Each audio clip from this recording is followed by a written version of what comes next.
Guys कैसे हैं सब अच्छे हैं। चलिए तो भाई चलिए बेटा, आज हम जो हैं सेट जो हमारा चैप्टर नंबर 1 है 11th क्लास का, उसकी मिसलेनियस एक्सरसाइज करने वाले हैं, है ना।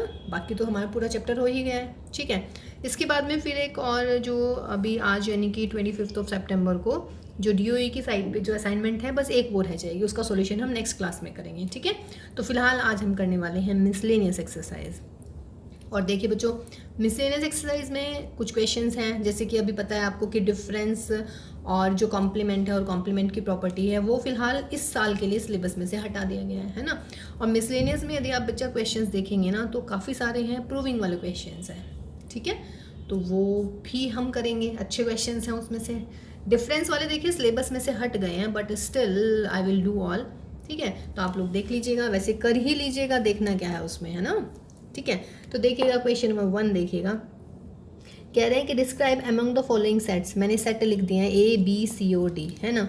इनमें से पूछ रहे हैं कि which sets are subset of one another, कौन कौन से एक दूसरे के सबसेट हैं, ठीक है। तो देखते हैं भाई कौन कौन से एक दूसरे के सबसेट होंगे। ए को बना लीजिएगा, बाकी तो सारे के सारे रोस्टर फॉर्म में है ही। तो A इज इक्वल टू क्या है, x such that x belongs to R x square minus के 8x प्लस के 12 इज इक्वल टू 0। तो आप इसके फैक्टर्स कर लीजिएगा, 6 and 2 आ जाएंगे, है ना। तो x की वैल्यू आ गई बेटा 6 और x आ गया 2। रियल नंबर है तो a को डिफाइन कर लिया मैंने 2 and 6, कोई दिक्कत नहीं है। दिस इज़ व्हाट, कौन सी फॉर्म है ये, very good, set builder form. तो इसको मैंने रोस्टर फॉर्म में लिख लिया। ऐसे करते हैं ना सॉल्व करके, ठीक है। अब क्या करना है, सेट वो देखना है, पहले हम ए के लिए बात करते हैं कि किस किस का सबसेट है, ए है या नहीं है। ए में है 2 6, देखो 2 6 कहाँ है, बी में भी है 2 6, तो उसका मतलब A is a subset of B. Subset की क्या डेफिनेशन होती है, each and every element of A is an element of B. A के सारे एलिमेंट बी में होने चाहिए, तो हम A is the subset of B बोल देते हैं। फिर आइएगा सी में भी है, 2 भी है, 6 भी है, तो उसका मतलब A is a subset of सी।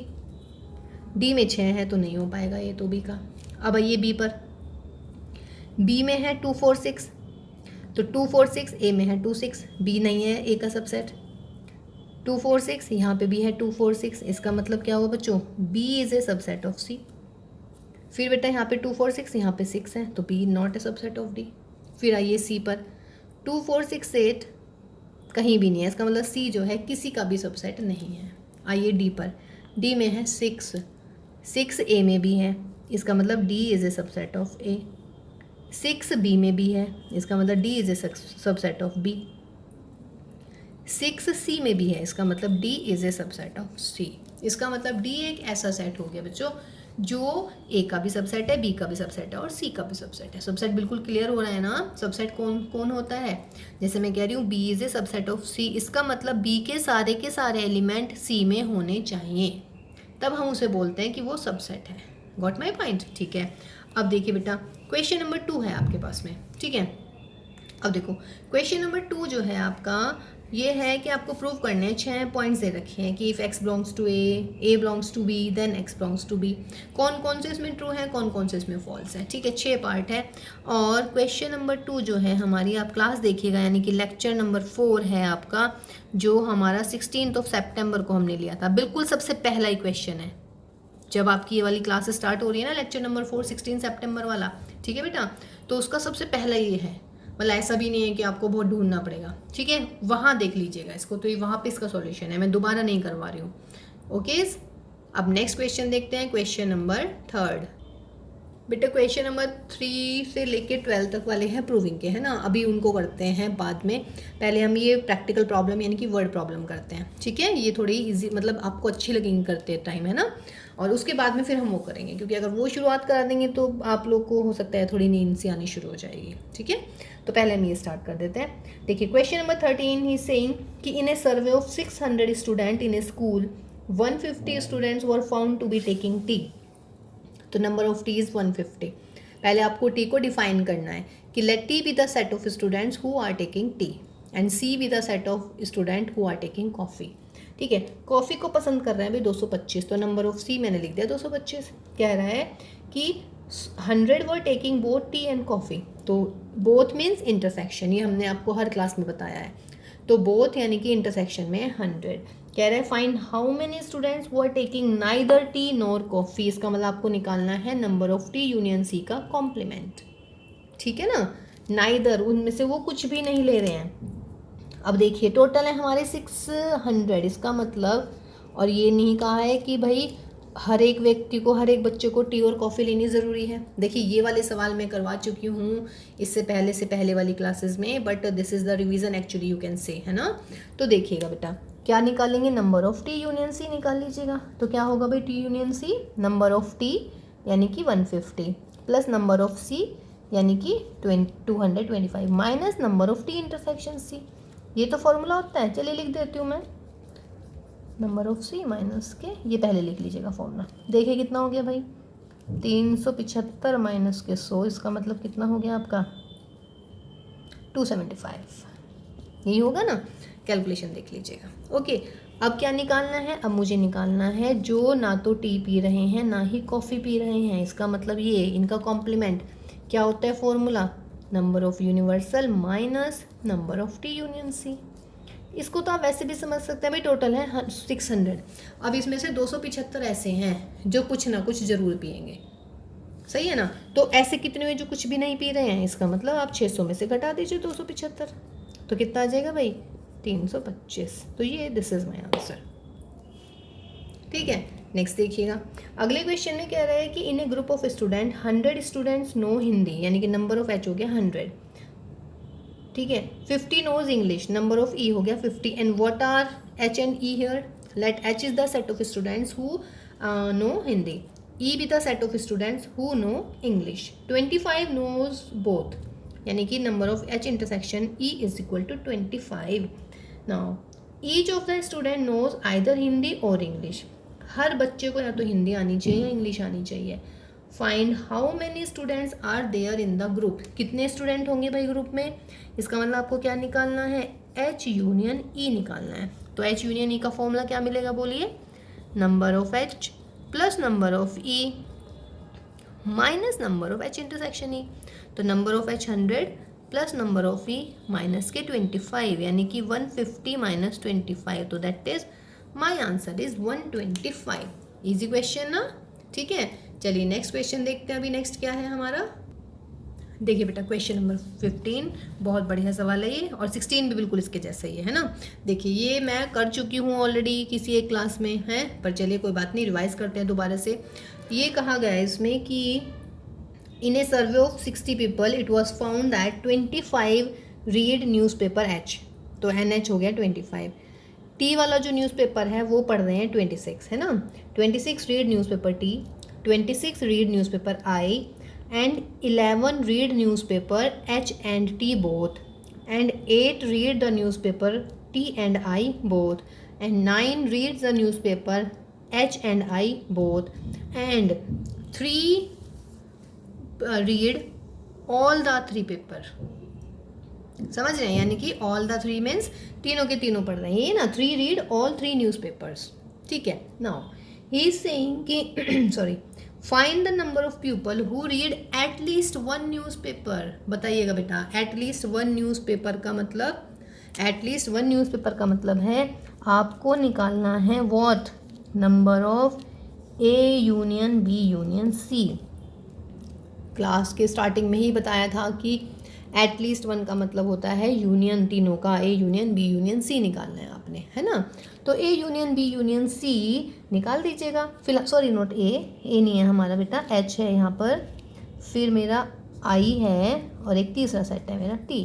तो क्या फॉर्मूला बन जाएगा इसका भाई, number of H plus number of I plus number of T, फिर दो का इंटरसेक्शन ले लीजिएगा, H intersection T, T intersection I, फिर एच इंटरसेक्शन आई, और फिर प्लस में क्या हो जाता है, H intersection T intersection I.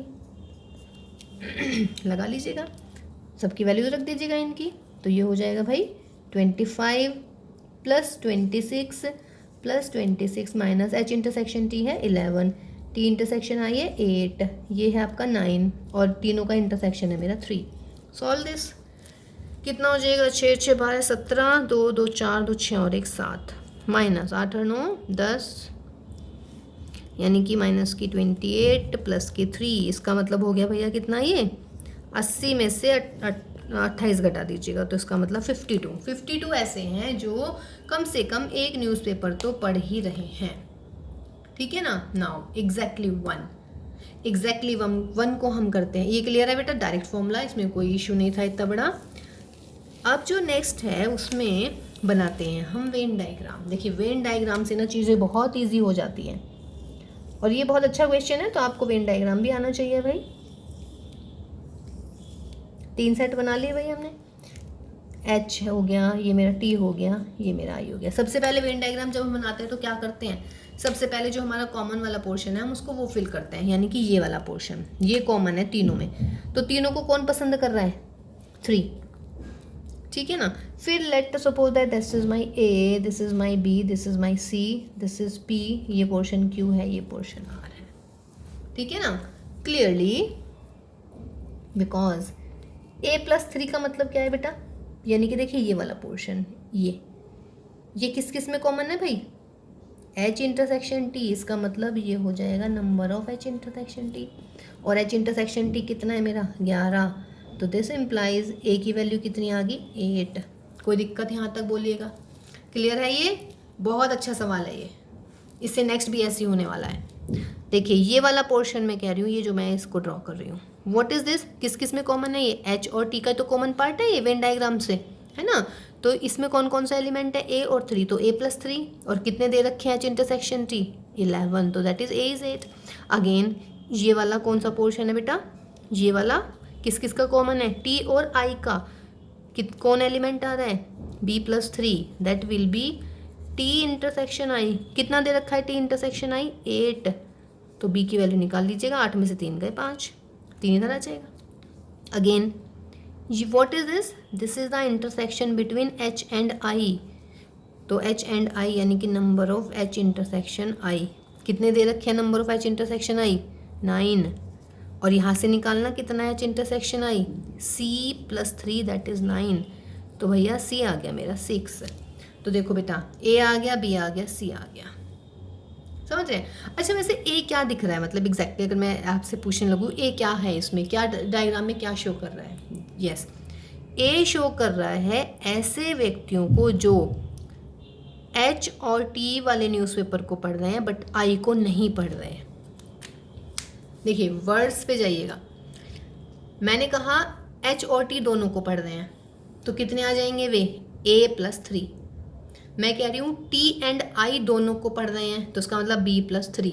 फिर मैं बोल रही हूँ H एंड I दोनों को पढ़ रहे हैं, तो क्या आ जाएगा आंसर C+I, यही आएगा बेटा। अब मैं कह रही हूँ बेटे केवल H और T पढ़ रहे हैं, केवल H और T पढ़ रहे हैं, या मैं ये बोल दूँ H और T पढ़ रहे हैं बट I नहीं पढ़ रहे, दोनों एक ही बात है। दोनों को ध्यान से सुनिएगा, what I am saying is, I am saying कि ओनली H एंड T, एक तो ये हो गया मेरा कहने का तरीका, दूसरा H और T को पढ़ रहे हैं बट I को नहीं पढ़ रहे, दोनों एक ही बात हो गई। तो कौन सा पोर्शन है, वो A वाला पोर्शन है बेटा, ये वाला, तो उसका आंसर क्या आएगा 8। अब आप मुझे देख के बताइएगा कि ऐसे कितने हैं इसमें जो T और I को पढ़ रहे हैं केवल, वो है मेरे B का आंसर कितना है 5, यानी कि ऐसे कितने कैंडिडेट हो गए 5। अब मुझे कमेंट बॉक्स में लिख दीजिएगा ऐसे कितने बच्चे हैं जो H और I को पढ़ रहे हैं, आंसर दे दीजिएगा मुझे इसमें, ठीक है। नेक्स्ट अब क्वेश्चन में है जो एग्जैक्टली 1 पढ़ रहे हैं, एग्जैक्टली 1, ठीक है। एग्जैक्टली 1 मतलब गले में बड़ी खिचखिच हो रही है आज तो भाई। एटलीस्ट 1 मीन्स बेटा या तो वो हिंदी का मतलब या तो वो H पढ़ रहे हैं न्यूज़पेपर, या वो T पढ़ रहे हैं, या वो I पढ़ रहे हैं। यानी कि अगर वो H पढ़ रहे हैं तो ना तो T पढ़ेंगे ना I पढ़ेंगे, यानी कि H का वो वाला पोर्शन जो T और I में नहीं आ रहा, what is that, that is P, है ना। तो P कौन सा पार्ट है, P वो वाला पार्ट है जो सिर्फ H को पढ़ रहा है। T को कौन पढ़ रहा है फिर, वेरी गुड, T को पढ़ रहा है Q, ओनली T, ठीक है। ओनली I मीन्स सिर्फ I को पढ़ेगा बच्चा, ना H को पढ़ेगा ना T को पढ़ेगा, तो ओनली I का आंसर कितना आया बच्चों R।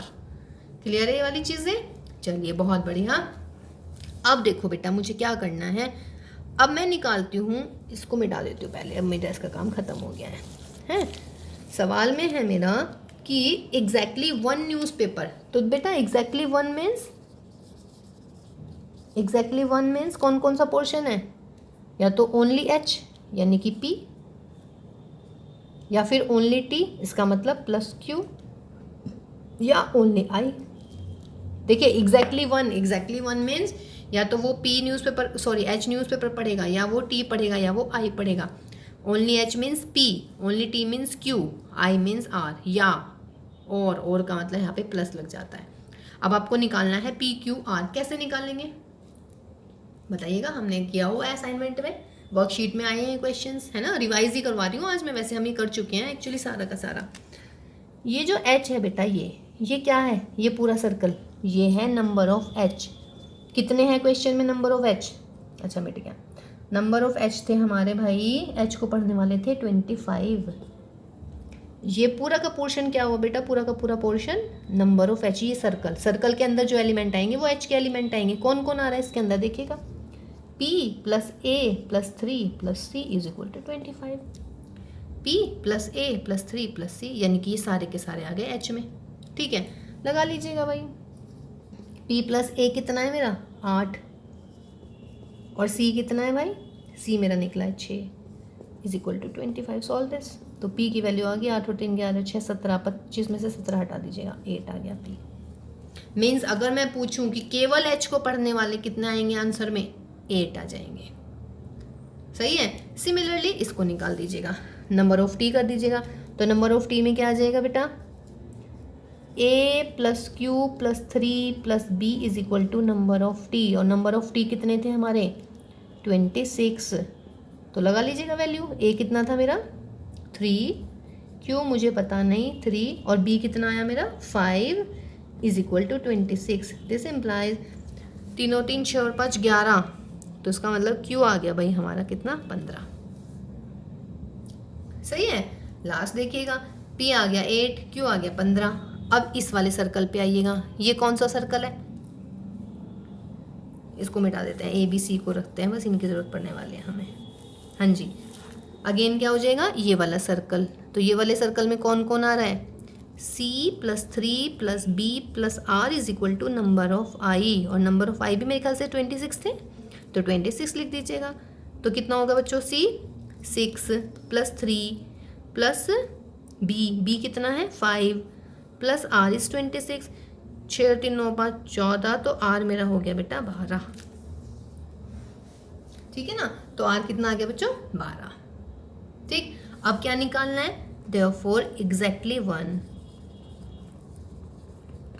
वन में क्या बोला मैंने, P plus Q plus R, तो P कितना हुआ बेटा 8, Q कितना हुआ 15, R कितना हुआ 12। सॉल्व दिस, यानी कि 35।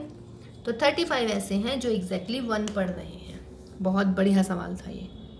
समझ में आ रही है चीज़ें या नहीं आ रही है, इसको जरा अच्छे से कर लीजिएगा। देखिए वेन डायग्राम से चीज़ें बहुत ईजी हो गई हैं क्लियर। ठीक है, तो चलिए नेक्स्ट क्वेश्चन देखते हैं बच्चों। देखिए बेटा सेम क्वेश्चन है, जैसे हमने 15th किया ऐसे ही हमारा 16th है। कह रहे हैं कि in a survey it was found that 21 people like product A, number of A is 21, 26 like product B and 29 like product C, and also if 14 like product A and B, 14 like product B and C, ठीक है, and 12 people like product C and A, and also 8 liked all the 3 products. कहा गया, अच्छा intersection ने लिखा तीनों का, चलिए, and 8 like all the 3 products, तो सॉरी बीच में 8 आना है, 14 नहीं आना है, ये मैंने तीनों का बना दिया 8।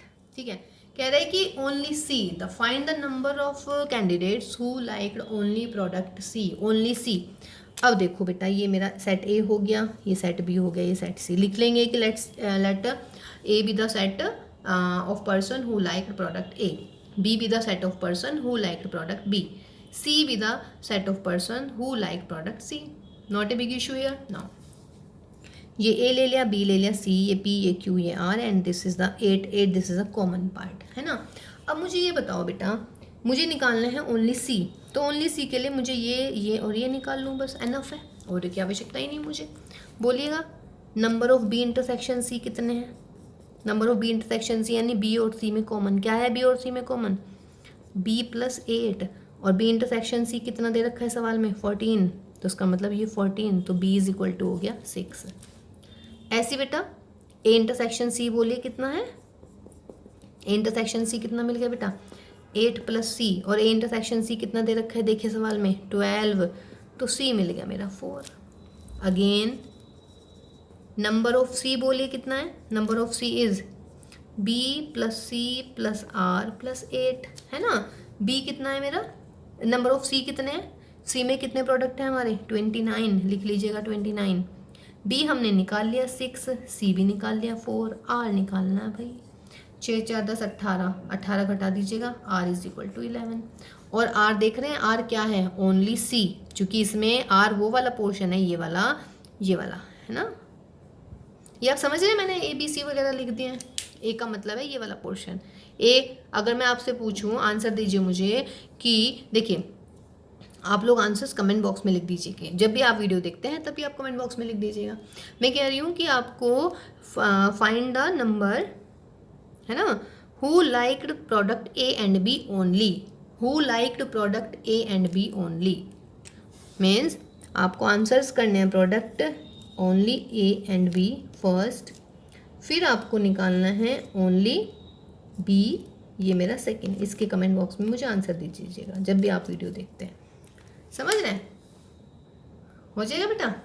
ठीक, तो ये आपको करने हैं भाई, देख लेंगे, इनमें कोई दिक्कत वाली बात भी नहीं है।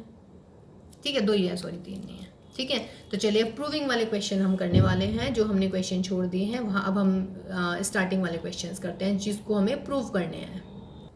देखिए बेटा, क्वेश्चन नंबर 3 में गिवन है कि if A B C are the set such that A union B is equal to A union C and A intersection B is equal to A intersection C, then prove that B is equal to C. है ना? ये prove करना है। कह रहा है कि using set of properties, या सिंपल आ जाएगा शो दैट, है ना?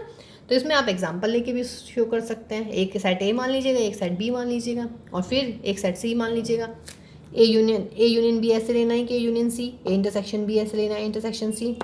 ठीक है, तो आपका B is equal to C आना चाहिए। लेकिन ऐसे क्वेश्चन में लिखा आता है यूजिंग प्रॉपर्टीज ऑफ सेट, तब आपका वो नहीं लग पाएगा, है ना? तब आपको using the property, using property means जो आपको डेफिनेशंस लिखवा रखे हैं बेटा, ए यूनियन बी की, ए इंटरसेक्शन बी की, है ना? माइनस वाले सवाल हम नहीं करेंगे, 1 2 छोड़ देंगे, 1 2 कर लेंगे, ऐसे कॉम्प्लीमेंट वाले। ठीक है, तो चलिए जी स्टार्ट करते हैं। नाउ आपको क्या दे रखा है बेटा क्वेश्चन में? देखिए बिल्कुल ध्यान से करना है इनको। A union B is equal to A union C, ये हैं। अगर ये 2 सेट इक्वल हैं तो डेफिनेट सी बात है, अगर मैं इसमें इंटरसेक्शन लगा दूँ सी के साथ, ए यूनियन सी इंटरसेक्शन सी, तो वो भी तो सेम ही आने वाला है, या नहीं भाई? क्या करा है, सिर्फ इंटरसेक्शन लगाए दोनों तरफ, है ना? और ये क्वेश्चन ऐसे भी है बेटा, जैसे ये यहाँ हो गया, ये वाली लाइन आपको ध्यान रखनी पड़ेगी थोड़ी। इसके बाद देखिए क्वेश्चन में कुछ नहीं बचता, फिर ये बहुत ईजी होने वाला है। अब देखो बेटा, इंटरसेक्शन को यूनियन पे डिस्ट्रीब्यूट कर दो, यानी कि A intersection C union B intersection C, कोई दिक्कत नहीं है। इधर भी कर दीजिएगा, A intersection C union C intersection C, कोई दिक्कत नहीं है इसमें। चलिए जी, अब मेरा देखो ए इंटरसेक्शन सी किसके इक्वल दे रखा है सवाल में? ए इंटरसेक्शन सी दे रखा है भाई ए इंटरसेक्शन बी के। यहाँ पे ए इंटरसेक्शन बी लगा लीजिएगा, union B intersection C, A intersection C union C, कोई दिक्कत इसमें? यहाँ तक कोई प्रॉब्लम नहीं होनी चाहिए। अब यहाँ आपको थोड़ा सा सोचना है। अब सोचना क्या है वो मैं बताती हूँ क्या सोचना है। ए इंटरसेक्शन सी और सी का क्या यूनियन निकलेगा भाई? अगर ऐसी चीज़ आ जाती है, इसके लिए वेन डायग्राम बना ले करो बहुत जल्दी से। ये मेरा ए है, ये मेरा सी है, ए इंटरसेक्शन सी, और ये मेरा, ये सपोज कीजिएगा सी, ये मान लीजिएगा ए। तो ए इंटरसेक्शन सी और सी यूनियन क्या हो गया बेटा? पूरा सेट सी मिल गया। तो उसका मतलब है मैं इसकी जगह क्या लिख सकती हूँ? सी। ये हो गया मेरा इज इक्वल टू सी, ये होगी मेरी इक्वेशन नंबर 1। कोई दिक्कत नहीं है इसमें। ठीक है, अगेन हमें क्या गिवन है बच्चों? A union B is equal to A union C. पिछली बार हमने इंटरसेक्शन सी के साथ किया था, अब की बार हम किसके साथ कर देंगे? बी के साथ। A union B intersection B is equal to A union C intersection B. ठीक है ना। अब देखिए बेटा, यहाँ पे ए यूनियन बी और बी में क्या कॉमन है बेटा? ए यूनियन बी और बी में क्या कॉमन है? देखो जरा इसको एक बार देखिएगा, डायग्राम वो बना लीजिएगा बहुत जल्दी से। ये रहा ए, ये रहा बी। ए यूनियन बी का मतलब ये पूरा का पूरा, और बी का मतलब ये। तो क्या इंटरसेक्शन निकल गया? सेट मिल गया मेरा बी। इसका मतलब ये हो गया मेरा बी के इक्वल। देखिए याद भी नहीं करना है, वेन डायग्राम बनाइए और आंसर ले लीजिएगा। यहाँ पे देखो ए और सी दो ही सेट थे, इसलिए वेन डायग्राम बना के आंसर निकाल लिया। यहाँ पे ए और बी ही दिख रहे हैं, इसीलिए यहाँ पे इसका वेन डायग्राम बनाया। कभी आपको लगा कि मैम ने इसका क्यों नहीं बनाया? क्योंकि बेटा इसमें ए बी सी भी है। यहाँ पे सिर्फ ए और सी दो सेट थे, इसका वेन डायग्राम बना लीजिएगा, सॉल्व दिस। यहाँ पे ए और बी दिख रहे हैं, वेन डायग्राम बनाया, इसका आंसर आ गया मेरा। इसको डिस्ट्रीब्यूट कर दीजिएगा, A intersection B union C intersection B. तो ये हो गया ए इंटरसेक्शन बी यूनियन, इसको लिख सकती हूँ बी इंटरसेक्शन सी। क्या फ़र्क पड़ रहा है? ये मेरा बी के इक्वल। देखना भाई, ये है A intersection B union B intersection C is equal to किसके है? सी के। और यहाँ पे A intersection B union B intersection C, दोनों सेम ही तो हैं। यहाँ पे तो ये सी के इक्वल है, यहाँ पे ये बी के इक्वल है, तो उसका मतलब क्या हो जाएगा? Very good, therefore B is equal to what? C. तो ये क्वेश्चन नंबर 3 काफ़ी इजी। सिर्फ आपको क्या चीज़ याद रखनी है? एक तो ये, एक बार सी के साथ इंटरसेक्शन ले लेंगे भाई, और एक बार बी के साथ ले लेंगे, और फिर वेन डायग्राम से सॉल्व कर दीजिएगा। ठीक है ना, इजी था। चलिए तो नेक्स्ट क्वेश्चन देखते हैं बेटा। देखो बेटा, क्वेश्चन नंबर 4 एक्चुअली हमारा ना कि show that the following 4 conditions are equivalent. जब आपके पास में कुछ कंडीशंस गिवन होती हैं और वो कहता है इक्वलेंट शो कीजिए, तो इसका मतलब है फर्स्ट लेके चलिएगा, सेकंड प्रूव कीजिएगा, सेकंड लेके चलेंगे थर्ड आ जाएगी, थर्ड से हमारी फोर्थ आ जाएगी। लेकिन इसमें क्या हो गया ना, इसमें हमारी जो सेकंड वाली ऑप्शन है वो दे रखा है उसने व्हाट? डिफरेंस। तो फर्स्ट इम्प्लाई सेकंड यानी कि डिफरेंस, जबकि डिफरेंस हमारे सिलेबस में आना नहीं है इस बार। फिर सेकंड इम्प्लाइज थर्ड, सेकंड में भी डिफरेंस आएगा, है ना। तो चलिए खुशखबरी है आपके लिए, हम फोर्थ क्वेश्चन छोड़ रहे हैं। ठीक है, चलिए जी, ज़्यादा खुश मत होइएगा क्योंकि डिफरेंस के मैं सारे नहीं छोड़ रही हूँ। देखिए ये मैं ले आई हूँ।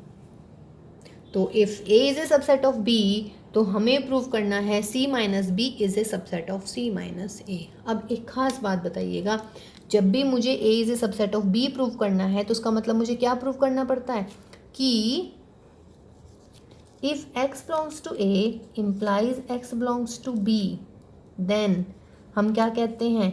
a is a subset of b। ये ध्यान रखिएगा क्योंकि मैं बहुत सारे क्वेश्चंस में करने वाली हूँ। अब अगर मैं x a का एलिमेंट ले लेती हूँ और उसको सॉल्व करते करते मेरा x b का एलिमेंट आ जाता है, तो हम कहते हैं a is a subset of b। ये है जब हम प्रूविंग से सवाल करने वाले हैं। ठीक है, अब सवाल में क्या प्रूव करना है मुझे? c minus B is a subset of c minus A. इसका मतलब मैं क्या लूँ बेटा? मैं ले लेती हूँ कि let x belongs to c minus B. समझ रहे हैं या नहीं?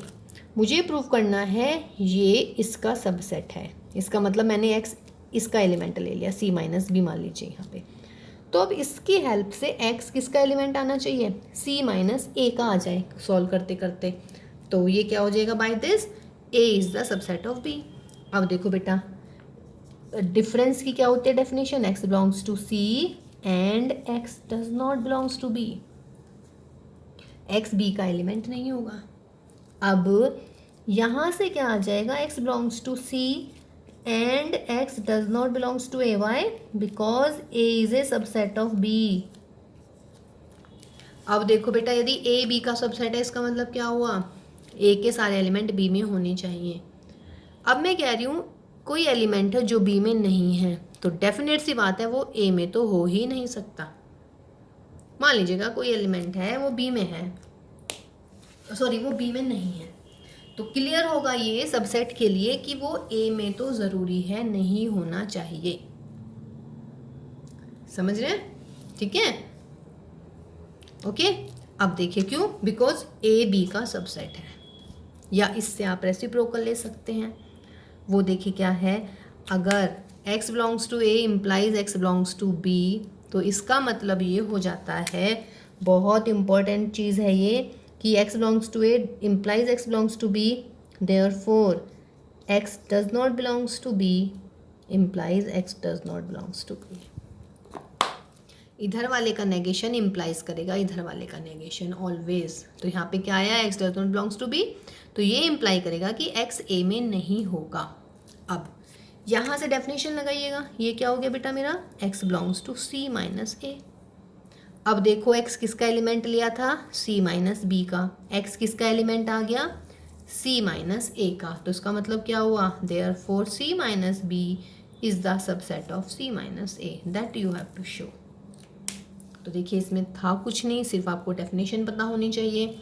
c माइनस बी मुझे दिखाना है c माइनस ए का सबसेट है, तो सबसेट के लिए मैंने क्या लिया, x ले लिया c माइनस बी का एलिमेंट, ये ले लीजिएगा x c माइनस बी का एलिमेंट। तो जब x c माइनस बी का एलिमेंट लेंगे तो x belongs to c and x does not belongs to b। अब a b का सबसेट है, तो क्लियर बात है बच्चों, अगर x b में नहीं होगा तो a में तो हो ही नहीं सकता। तो मैंने लिख दिया b के बजाय a। अब ये किसकी डेफिनेशन आई है, c माइनस ए की। अब देखिएगा x लिया था c माइनस बी का एलिमेंट, x आ गया c माइनस ए का एलिमेंट, तो therefore c minus B is the subset of c minus ए।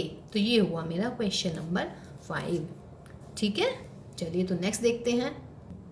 देखिए बेटा, power set of a is equal to power set of b दिया हुआ है, तो a is equal to b prove करना है। अब देखिए बेटा, a is equal to b prove करना है, इसका मतलब क्या प्रूव करना है, a is a subset of b and b is a subset of b। मैं ये दो चीज़ दिखा दूँ तो इसका मतलब दोनों सेट इक्वल हो जाएंगे मेरे।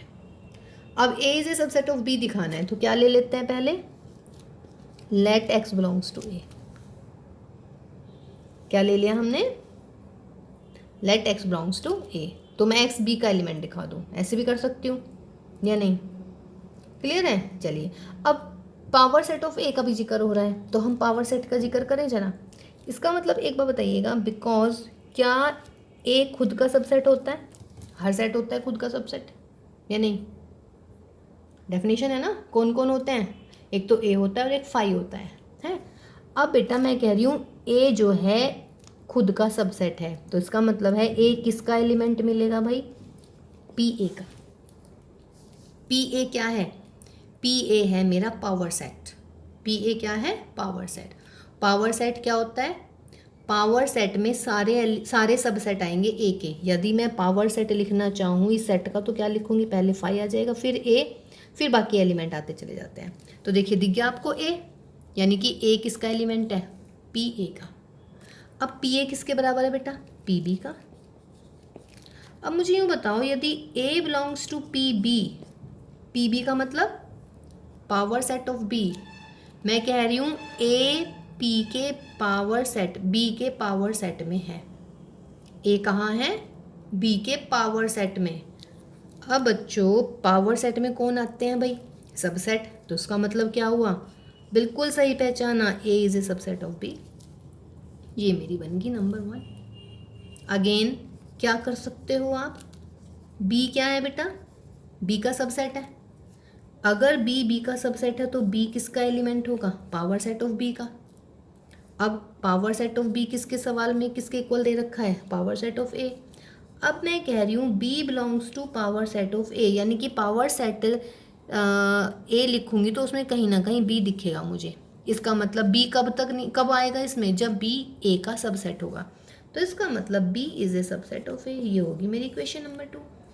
ए बी का सबसेट है, बी ए का सबसेट है, तो उसका मतलब क्या हो जाएगा मेरे पास, therefore A is equal to B. ये हुआ मेरा क्वेश्चन नंबर 6। बहुत बढ़िया सवाल था ये। सिर्फ पावर सेट की डेफिनेशन आपको क्लियर होनी चाहिए।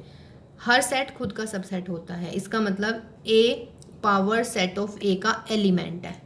पावर सेट ऑफ ए हो गया पावर सेट ऑफ बी, तो इसका मतलब ए पावर सेट ऑफ बी का एलिमेंट है। इसका मतलब ए हो गया बी का सबसेट। क्योंकि पावर सेट का मतलब होता है set of subset, power set में आते हैं सबसेट। मैं कह रही हूँ ए पावर सेट ऑफ बी में है, इसका मतलब ए बी का सबसेट है। सिमिलरली आप बी के लिए कर लीजिएगा, ठीक है। चलिए तो नेक्स्ट क्वेश्चन देखते हैं, क्वेश्चन नंबर 7। देखिए बेटा, क्वेश्चन नंबर 7 में कह रहा है कि is it true power set of A union B is equal to power set of A union power set of B. Means जो ये पावर सेट वाली जो प्रॉपर्टी है ये इसके ऊपर डिस्ट्रीब्यूट हो जाती है या नहीं होती है। इज इट ट्रू और नॉट, ये पूछ रहे हैं। एग्जाम्पल दे देते हैं जब भी ऐसा कुछ पूछते हैं। ए ले लीजिएगा बेटा ए बी ले लीजिएगा B C, A union B निकालिएगा A B C. Power set of A क्या होगा, phi singleton A, singleton B और A B.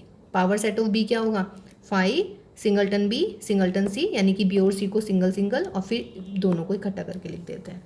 Power set of A union B निकाल लिए, power set of B, five लिख देंगे, ए हो गया, बी हो गया, सी हो गया, ए बी हो गया और बी सी हो गया। बी और फाइव दो बार आ रहे हैं लेकिन एक ही बार लिखा जाएगा। और बेटा ये रहा मेरा A union B. A union B क्या है मेरा, A B C. Power set of A union B लिखिए, फाइव आ जाएगा, A single B single C single, फिर A B A C B C और लास्ट में पूरा set A B C. Same तो है ही नहीं, तो उसका मतलब है ये ट्रू नहीं होता हमेशा। सही है जी। तो ये क्वेश्चन नंबर 7 हुआ हमारा। ओके, देखिए बेटा क्वेश्चन नंबर 8 है प्रूविंग के लिए। Let A and B are the two finite set, then prove that this. तो फर्स्ट है आपका प्रूफ, देखिएगा इसका, ये है बेटा A intersection B union A minus B. A minus B का सवाल है बट कोई बात नहीं कर रहे हैं भाई हम। ए माइनस बी का फॉर्मूला क्या लिखवा रखा है, ए इंटरसेक्शन बी कॉम्प्लीमेंट। अब ये इसको डिस्ट्रीब्यूटिव ऐसे कर लीजिएगा, हो जाएगा या नहीं, ए इंटरसेक्शन बी फिर union A intersection B complement. अब आप मुझे यूँ बताओ बेटा, बी यूनियन बी कॉम्प्लीमेंट क्या हो जाता है, यूनिवर्सल, या नहीं, कई बार पढ़ चुके हैं रूल। अब ए और यूनिवर्सल में क्या कॉमन है, ए हो गया, यही मुझे प्रूव करना था, ये आ गया मेरा ए। अब इसको लीजिएगा सेकंड पार्ट को, देखिए ये बहुत इंपॉर्टेंट है ये वाला, इसको याद ही रख लीजिएगा, लिखवाया भी है आपको हमने, है ना। ये देखो बेटा A union B minus A, तो क्या हो जाएगा बच्चों, A union B minus A को फिर मैं लिख लेती हूँ ए इंटरसेक्शन बी कॉम्प्लीमेंट, या नहीं, यही था ना, A union B minus A, तो बी माइनस ए को मैंने लिख दिया B B intersection what, A complement. B intersection A complement open कीजिएगा, मतलब इसको डिस्ट्रीब्यूट करो यूनियन को इंटरसेक्शन पे, A union B intersection A union A complement. Now A union B intersection A union A complement क्या हो गया बेटा, यूनियन। अब इसमें और इसमें क्या इंटरसेक्शन होगा, जो छोटा सेट होता है, और छोटा सेट क्या है मेरा, ए यूनियन बी, चूंकि यूनिवर्सल तो भाई सबसे बड़ा होता है। ये हो गया प्रूफ। तो देखिए कितना अच्छा सवाल था, सिर्फ क्या यूज़ हुआ है, डिस्ट्रीब्यूटिविटी यूज़ हुई है। यहाँ पे डिस्ट्रीब्यूट किया हमने इंटरसेक्शन को यूनियन पर, यहाँ पर किया यूनियन को इंटरसेक्शन पर, और एक ये वाला रिजल्ट याद रखिएगा, सही है ना। तो यदि माइनस आ जाता है तो आप उसको इसमें इंटरचेंज करके तब सॉल्व करेंगे, ठीक है। तो नेक्स्ट क्वेश्चन नंबर 9 देखते हैं अब क्या है वो। देखो बेटा A union A intersection B is equal to A, ठीक है, और दूसरा प्रूव करना है intersection A union B is equal to A, ठीक है। Using properties of set, properties जो हैं सेट की उसके अकॉर्डिंग हमें इसको करना है। अब देखो बेटा इसमें मैं क्या करती हूँ ना, A union A intersection B ले लिया मैंने, क्या मैं ए को ऐसे लिख दूँ भाई ए इंटरसेक्शन यूनिवर्सल, बताऊंगी क्या फ़ायदा होगा इसका। फ़ायदा वैसे समझ में आ गया होगा आप लोगों को। देखिए ए और यूनिवर्सल का इंटरसेक्शन ए होता है, तो मैंने ए इंटरसेक्शन यूनिवर्सल लिख दिया। क्यों करा है मैंने ऐसा, ताकि मैं इंटरसेक्शन को क्या कर पाऊँ, डिस्ट्रीब्यूट कर दूँ किस पे, यूनियन पे। कर दिया, ओपन कीजिए इसको, A intersection union universal, union A intersection B, same ही तो है। अब बी और यूनिवर्सल का यूनियन क्या होता है भाई, यूनिवर्सल में यूनियन में बड़ा सेट आता है, बड़ा सेट हो गया मेरा यू। ए और यूनिवर्सल में क्या कॉमन है, छोटा सेट, यानी कि ए। हो गया प्रूफ, अच्छा था ना।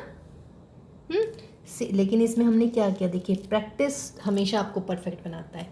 इसमें आपको ये ध्यान रखना पड़ेगा कि ए को मैंने ये ले लिया है, वरना वेन डायग्राम कर लेंगे, वेन डायग्राम। लेकिन अगर यूजिंग प्रॉपर्टीज आ गया फिर आपको यही करना पड़ेगा भाई, तब आप कुछ नहीं कर पाएंगे। सेकंड में देखिए, सेकंड में कह रहे हैं A intersection A union B. अब की बार यूनियन लेना है, तो मैं अब की बार यूनियन ले लेती हूँ फाइव के साथ। ए यूनियन फाइव क्या हो जाएगा, ए, तो ये मेरा ए यूनियन बी। अब यूनियन को डिस्ट्रीब्यूट कर देते हैं हम किसके ऊपर, इंटरसेक्शन के ऊपर। अब मुझे ये बताओ बेटा फाइव और बी में क्या इंटरसेक्शन होगा मेरा, फाइव, और ए और फाइव में क्या यूनियन होगा मेरा, A. That I have to show. बहुत बढ़िया सवाल। और देखिएगा बस दो चीज़ याद रखनी है, ए को मैंने यहाँ पे ए यूनियन फाइव लिखा है, ए को मैंने यहाँ पे ए इंटरसेक्शन यूनिवर्सल लिखा है, ठीक है। नेक्स्ट क्वेश्चन देखते हैं बेटा। देखो बेटा 10th और 12th ना एक जैसे हैं, तो उसको मैं 12th करूँगी तो 12th में ही 10th वाला पार्ट बताती हूँ। क्वेश्चन नंबर 11 है हमारा, let A and B be the two set such that A intersection X is equal to B intersection X is equal to 5 and A union X is equal to B union X, then you have to show A is equal to B for some set X. ठीक है, कोई set है हमारे पास में x है। ठीक है, अब हम इसकी शुरुआत कैसे करने वाले हैं, because A is equal to हम लिखने वाले हैं A intersection A union X. देखिए ए और एक्स में यूनियन, ए और एक्स का यूनियन ले लेते हैं और उसको ए और एक्स के यूनियन में क्या कॉमन है, ए तो कॉमन आएगा। डायग्राम बना के देख लेते हैं बहुत जल्दी से। ये रिजल्ट भी बहुत बढ़िया हो गया, देखिए 2-3 जगह इस्तेमाल कर लिया मैंने इसको। ए यूनियन एक्स मीन्स ये पूरा का पूरा, और ए के साथ इंटरसेक्शन लेना है, तो क्या आ जाएगा आंसर में बेटा, ए। ये याद रख लीजिएगा इस रिजल्ट को। अब क्या लग रहा है बच्चों, ए यूनियन एक्स को क्या दे रखा है, किसके इक्वल दे रखा है, बी यूनियन एक्स के इक्वल। लिख लीजिएगा, डिस्ट्रीब्यूट कर दीजिएगा, A intersection B union A intersection X. A intersection X किसके इक्वल है, 5 के, तो ए इंटरसेक्शन बी यूनियन 5, इसका मतलब क्या आ जाएगा बच्चों, ए इंटरसेक्शन बी। ठीक है, अगेन ए लिया था, अब की बार बी ले लेते हैं। बी क्या ले लेंगे आप, B intersection B union X, और बी यूनियन एक्स को क्या लिखोगे भाई, बी यूनियन, सॉरी हाँ, बी यूनियन, इसको डिस्ट्रीब्यूट कर लो तो क्या हो जाएगा मेरे पास में, बी यूनियन एक्स को पहले लिखिएगा A union X, distribute this, B intersection A union B intersection X. B intersection X किसके इक्वल है, 5 के, इसको मैंने लिख दिया A intersection B union 5। Answer कितना, ए इंटरसेक्शन बी। अब यू देखो भाई, ए इंटरसेक्शन बी किसके इक्वल है, ए के, और यहाँ से ए इंटरसेक्शन बी किसके इक्वल है, बी के। A intersection B, A intersection B, इसका मतलब क्या मिलेगा मुझे, set A is equal to B. हो गया ना कितना बढ़िया। इसका मतलब एक रिजल्ट ये भी याद रखना है आपको, ये भी मैंने 2-3 सेट में इस्तेमाल कर लिया है ना। 3-4 ये ज़्यादा नहीं है, याद कर लेंगे आप, आई नो। देखिए बेटा, अब लास्ट 2 क्वेश्चन है, question number 10 and question number 12। देखो क्वेश्चन नंबर 10 में कह रहा है कि ए इंटरसेक्शन बी और ए इंटरसेक्शन सी यदि इक्वल है तो क्या ज़रूरी है बी इज इक्वल टू सी होगा, है ना। एक तो ये क्वेश्चन हो गया। ए कह रहा है कि अगर A intersection B, B intersection C और A intersection C are non empty, मतलब कुछ ना कुछ ए बी सी और सी ए में कॉमन है, तो आपको ऐसे सेट ढूंढने हैं कि तीनों का इंटरसेक्शन 5 आ जाए। दोनों के लिए मैं एक सेम क्वेश्चन कर देती हूँ। Let A is A B is B C, और सी को ले लेती हूँ मैं सी ए। ए इंटरसेक्शन बी देखिए बेटा क्या होगा, ए और बी में क्या कॉमन है बच्चों, बी। बी और सी में क्या कॉमन है बेटा, बी और सी में सी। और भैया सी और ए में क्या कॉमन हो गया, सी और ए में क्या कॉमन है, ए, है ना। सी और ए में क्या कॉमन हो गया मेरा, ए। तो फिर मैं यहाँ पे बी और सी ले लेती हूँ। चलिए जी, ए बी सी और बी सी ले लेते हैं। चलिए ए बी ले लेते हैं, चलो भैया ठीक है। हाँ सी नहीं, ए ले लूँगी तो फिर ये नहीं आएगा, डी ले लेते हैं भाई। चलिए सी और ए में क्या कॉमन है बेटा, सी और ए में है मेरा बी कॉमन। बोलो जरा भाई, अब ए इंटरसेक्शन बी और सी इंटरसेक्शन सी सेम है, लेकिन बी और सी तो सेम नहीं आया हमारे, ये आ गए, नहीं आए ना। ये हो गया मेरा क्वेश्चन नंबर 10।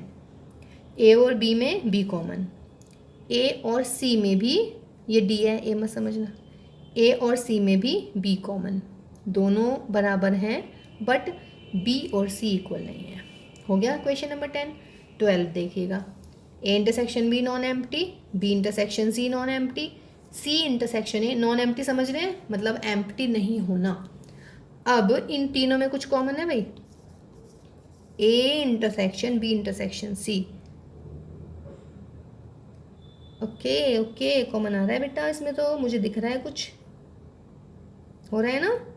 चलिए तो और दूसरा सेट बनाते हैं भाई, क्योंकि ये तो देखो इसमें भी हो गया, बी तो सब में कॉमन मिल गया मुझे। देखो ए बी सी बी, इसे ए मान लेते हैं, उसके लिए दूसरा क्वेश्चन लिखते हैं।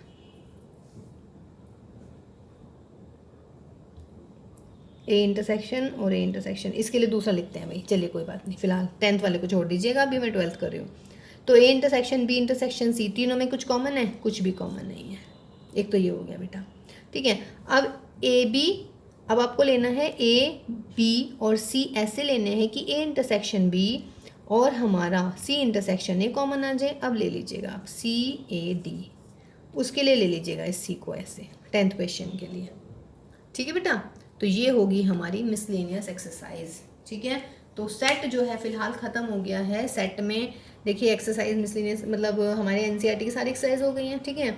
बस बेटा अब वर्कशीट जो है आज की डीओई वाली जो असाइनमेंट है, सॉरी वर्कशीट हमारी दोनों हो गई हैं डीओई वाली, है ना। अब हम असाइनमेंट करेंगे जो आज डीओई पे दी है। आज आपको टाइम दिया जा रहा है, आज उसको सॉल्व करिएगा। कल हम यानी कि कल वाली जो हमारी क्लास होने वाली है हम उस असाइनमेंट को सॉल्व करेंगे, ठीक है। Till then all the very best. सब ध्यान रखिएगा बच्चों अपना। Take care, bye bye.